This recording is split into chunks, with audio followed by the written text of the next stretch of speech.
Dans une précédente vidéo, je vous avais parlé de plasma médecine et que les plasmas pouvaient être utilisés dans différents domaines comme la cancérologie, l'odontologie ou la dermatologie. Aujourd'hui dans cette vidéo, je souhaiterais revenir sur la dermatologie et plus spécifiquement sur l'utilisation des plasmas pour traiter les plaies. Pourquoi revenir sur ce point en particulier? Parce que selon moi, c'est cette application qui est la plus prometteuse actuellement. Ça ne veut pas dire que les autres n'ont pas d'avenir, loin de là. Mais les études qui ont été faites et réalisées jusqu'à aujourd'hui ont montré que les plasmas sont désormais utilisés dans certains hôpitaux. Nous allons voir ça tout de suite. Générique.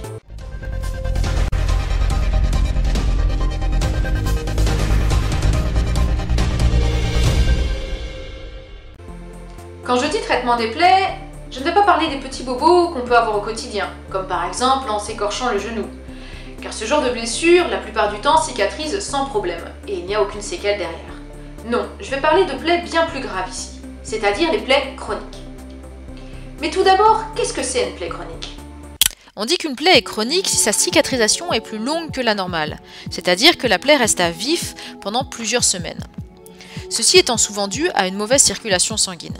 Si la plaie reste trop longtemps ouverte, un nid bactérien risque de se former. Et là, la cicatrisation risque d'être compliquée. Souvent, ce genre de plaie se produit au niveau du bas des jambes et des pieds, car la circulation sanguine est moins bonne. Je ne sais pas si vous avez déjà remarqué, mais lorsque vous vous blessez au pied ou à la main, le temps de cicatrisation n'est pas du tout le même. Il est beaucoup plus long pour le pied que pour la main. Donc, chouchoutez vos pieds, traitez-les bien parce qu'ils méritent autant d'attention, voire plus que vos mains. Mais je vous rassure, c'est pas parce que vous vous blessez au pied que vous allez systématiquement avoir une plaie chronique. Pas du tout. Si vous faites attention et vous décontaminez comme il faut la plaie, il n'y aura aucun problème. Par contre, une partie de la population doit quand même rester vigilante face à ce genre de bobo. Et cela concerne les personnes âgées, les personnes en surpoids et les personnes diabétiques. Le point commun entre ces trois catégories de personnes est en fait leur circulation sanguine, qui est moins bonne que la moyenne. Une bonne circulation sanguine permet dans un premier temps de décontaminer la plaie. Quand on se blesse, notre système immunitaire se met en marche et va aller nettoyer la plaie. Une fois cela fait, le sang va apporter les nutriments et l'oxygène nécessaires pour reconstruire les cellules qui ont été détruites ou arrachées. Donc vous comprenez bien que si la circulation sanguine n'est pas bonne, les défenses face aux bactéries seront plus faibles et la cicatrisation va mettre plus de temps à se faire. Elle peut même ne jamais se faire.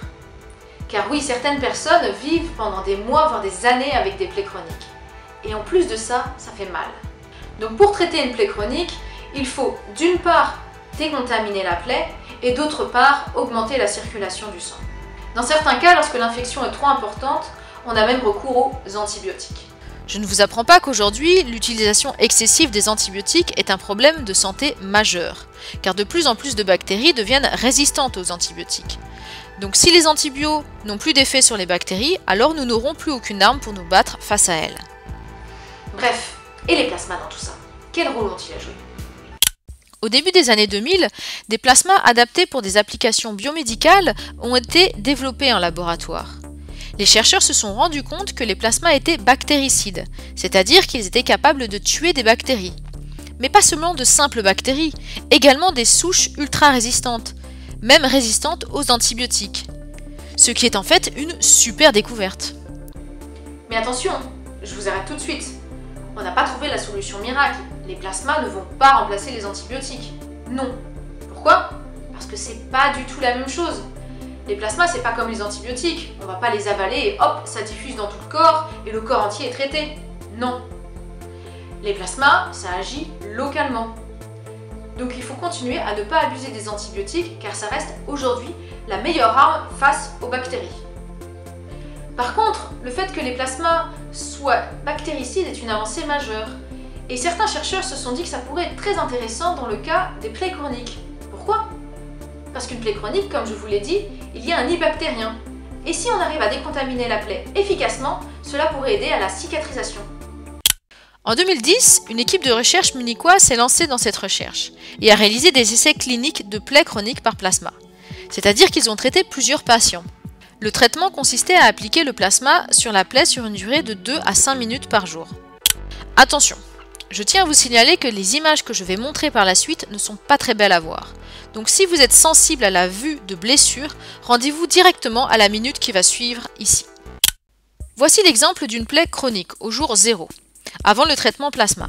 Au bout de 7 jours de traitement, la plaie n'a pas beaucoup changé en apparence. Par contre, la charge bactérienne n'a rien à voir par rapport au premier jour. Elle a radicalement diminué. Finalement, au bout du 11e jour, comme il n'y a quasiment plus de bactéries, la plaie finit par se refermer. Je vous ai montré ici un exemple. Mais les chercheurs munichois ont traité des centaines de patients. Et le résultat de leur étude a été qu'un traitement plasma permettait de diminuer plus efficacement la charge bactérienne qu'avec les traitements conventionnels, ce qui est une avancée. En plus de ça, le traitement était indolore et n'avait pas d'effet secondaire. Que demander de plus? Ils ont aussi l'impression qu'un traitement plasma permettait de stimuler la cicatrisation. Mais les données de leur étude ne leur ont pas permis d'affirmer ceci avec certitude.